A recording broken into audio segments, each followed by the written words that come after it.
जी students, web crafts academy के इस नए लेक्चर में आपका खुशामदीद। तो इस लेक्चर के अंदर हम वर्डप्रेस के अंदर विजेट्स और नेविगेशन मेन्यूज को किस तरह एडिट, अपडेट और ऐड करते हैं, इसको हम देखेंगे।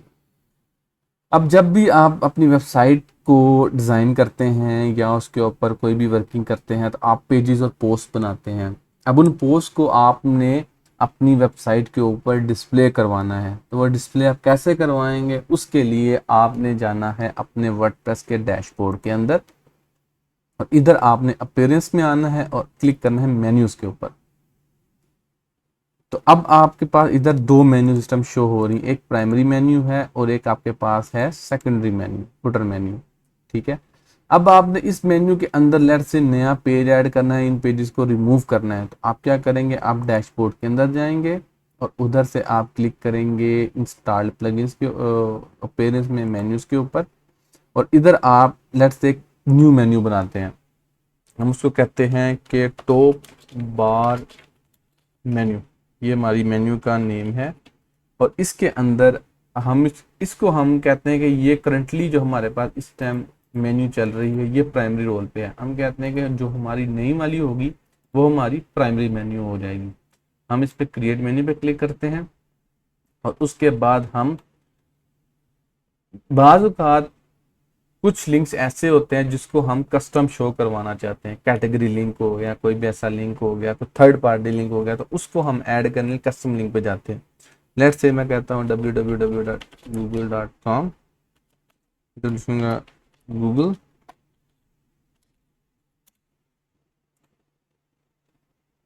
इधर इशू कह रहा है कि HTTPS दें स्लैश और इसके बाद ये ऐड कर दिया।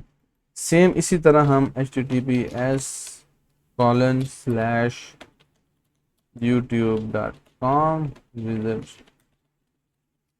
यूट्यूब। तो आप देख रहे हैं इस तरीके से हम कस्टम लिंक्स ऐड कर सकते हैं। जो हमने पोस्ट बनाई है हम एक कस्टम इधर लिखते हैं, कैटेगरी बनाते हैं, हैश लगा के इसका कहते हैं एजुकेशनल टॉपिक्स। ठीक है। अब इस एजुकेशनल टॉपिक्स के अंदर हमने अपनी पोस्ट को शो करवाना है, तो हम क्या करेंगे, दोनों पोस्टें ऐड की, पिक करके इसके अंदर डाल दी। अब हमारा जो नया मेन्यू होगा उधर हमें ये कैसे शो होंगी, अभी मैं आपको ये दिखाता हूँ। अब हमारी, मुझे यकीन है कि हमारी नेविगेशन मेन्यू चेंज हो चुकी है। अब मैं इधर से आता हूँ होल्ड कर रहा हूँ, ये देखें 2 पेजेस आ गए हैं मेन्यू के अंडर। तो मेन्यू, सब मेन्यू, अब इस सब मेन्यू के अंदर भी मैं कर सकता हूँ ये। अगर मैं सेव करूँगा तो आप देखेंगे क्या होगा, ये मेन्यू, इसके अंदर का जो मेन्यू उसमें तक ये सेव हो चुकी है। इसी तरह वेबसाइट्स के अंदर फुटर की मेन्यूज होती हैं, तो उनको भी हम बना सकते हैं और बाद में हम उसको सेट कर सकते हैं एज अ सेकेंडरी मेन्यू भी कर सकते हैं। कुछ थीमें फुटर मेन्यू का ऑप्शन देती हैं कि उनके पास होता है, कुछ के ऊपर नहीं होता। तो ये डिपेंड करता है आप कौन सी थीम यूज़ कर रहे हैं। तो अब हमारा जो नेक्स्ट टॉपिक है वो है कि विजिट्स। विजिट्स क्या होते हैं। ठीक है, अब हम विजिट्स के ऊपर आते हैं। अगर आप अपनी वेबसाइट के ऊपर आए तो ये देख रहे हैं सर्च, रिसेंट, पोस्ट, कमेंट्स, ये विजिट सेक्शन है। विजिट सेक्शन किसी भी वेबसाइट के अंदर उस वेबसाइट के कुछ डिफ़ॉल्ट फीचर्स को शो करवाता है। जैसे कि अब मैंने इसके अंदर एक फीचर लगाना है, वो है कैलेंडर।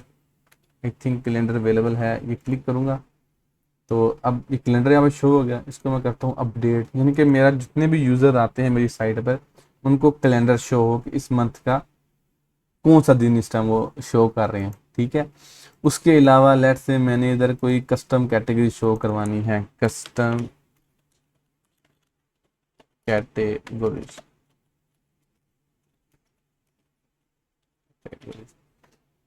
ये सर्च करवानी है। उसके बाद में लेट्स से मैं कहता हूँ मैंने इसके अंदर कुछ चेंजेस करनी है किसी भी किस्म की, तो मैं ऐड कर सकता हूँ। ठीक है, इसको मैं अपडेट करूँगा और ये मेरी वेबसाइट के इधर चेंजेस हो जाएंगी। सो widgets are the part of your theme default settings, जिसके अंदर आप अपनी सेटिंग शो करवा सकते हैं। लेट्स से इन फ्यूचर जब हम कोई प्लगइन यूज़ करेंगे सोशल आइकन्स का, मुझे सोशल आइकन है, लेट्स से ये सोशल आइकन ऐड कर देता हूँ इधर, ठीक है। अभी मुझे कह रहा है कि ऐड करें, कोई मैं कौन सा करूँ, मैं इधर लिंक लगाता हूँ इसका, एक ये लिंक लगाता हूँ, एक फिर ये लगा देता हूँ, वर्डप्रेस का लिंक लगाता हूँ और इसको लगाने का करता हूँ अपडेट। और अब जब हम जाएंगे अपने होम पेज के ऊपर तो हमें यहाँ पर शो हो जाने चाहिए, बट क्योंकि इस थीम जिस इन सोशल आइकन्स को सपोर्ट नहीं करती तो यहाँ पे शो नहीं होंगे।